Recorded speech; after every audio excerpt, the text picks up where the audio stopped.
Well, it's time now to take a look at what's grabbing the headlines here in France. There's no surprises here, really. The French papers are ecstatic about beating Germany 2-0 in the Euro semi-cup final last night, aren't they, Flo? That's all that's going on. That's all I'm going to talk to you about this morning is football. So if you're not interested in football, go make yourself a coffee or something like that. Turn away now. Here we go. Let's start with L'Équipe, the sports daily. They really sum things up. L'ecstasy, pure ecstasy. It certainly was a very exciting game. You can see some serious celebrating going on. What's interesting is papers are celebrating as if France won the whole Euro Cup, really. But it was a difficult game. Germany was quite the opponent. Le Parisien, slight play on words this morning. Mais quel pied, what a foot. But that's an expression in French. It means what an amazing game. Well done.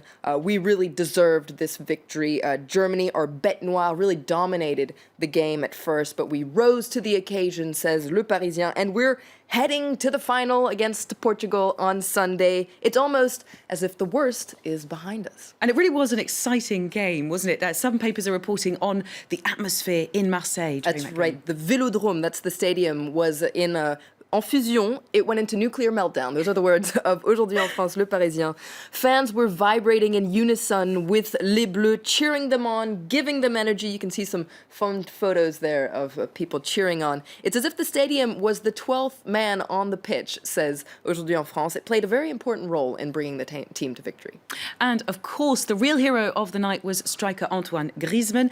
It's thanks to his 2 goals that France is still in the competition at all. That's right. He certainly is the man of the hour today on the front page of several papers. Check him out here on the front page of Libération, celebrating his goal there. Griezmann brought down Germany almost single-handedly, according to several papers. He's on the front page of Le Figaro as well. Griezmann sends France into the final, and 20 Minutes has a great pun today. They talk about grisant. Now, that's a word in French as well. It means exhilarating, heady, intoxicating, but it's usually spelled with an S. And you can see they've gone for the slight change of spelling there to a kind of homage to Griezmann. A nice pun on that one. And he really did play a very good match yesterday. His 2 goals bring him up to a total of 6, and they make him the best striker in the Euros so far. That's right. If we go back to 20 Minutes, they talk about Griezmann, le grand bleu. Remember that film back in the day? Well, they're saying that he is the great bleu.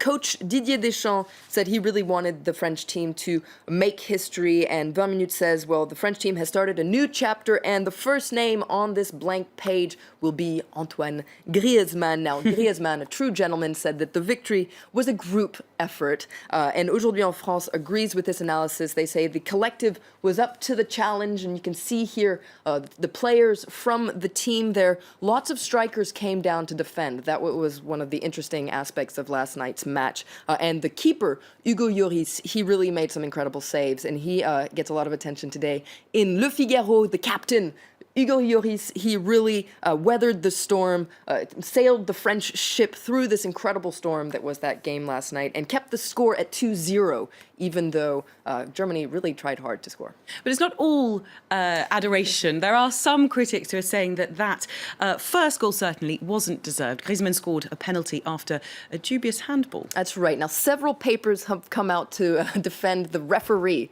Among them is Aujourd'hui en France. In this article, they come to the defense of the Italian referee, Nicola Rizzoli.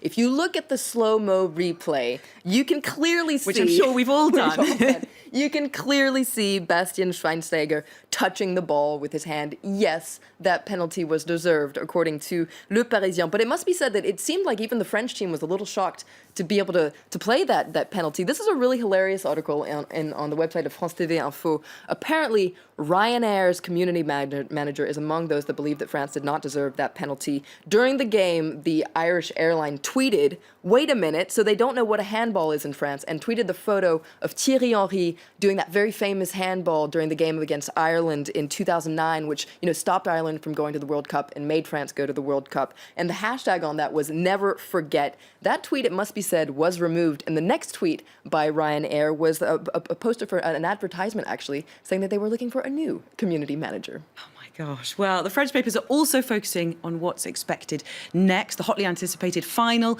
against Portugal in Paris on Sunday. That's right. It's a big game for Portugal as well. Let's not forget that. La Croix is focusing on what this means for Portugal. Portugal's tireless quest for a title, always a bridesmaid, never a bride. I guess that's how you could describe Portugal. They've often made it into the final rounds of matches, but they've never won a major title. In fact, Portugal still has a very bitter taste in their mouth from losing the Euro Cup on home turf. Remember, that was back in 2004 against Greece. So this is their chance for revenge. But let's not forget also, allez les Bleus.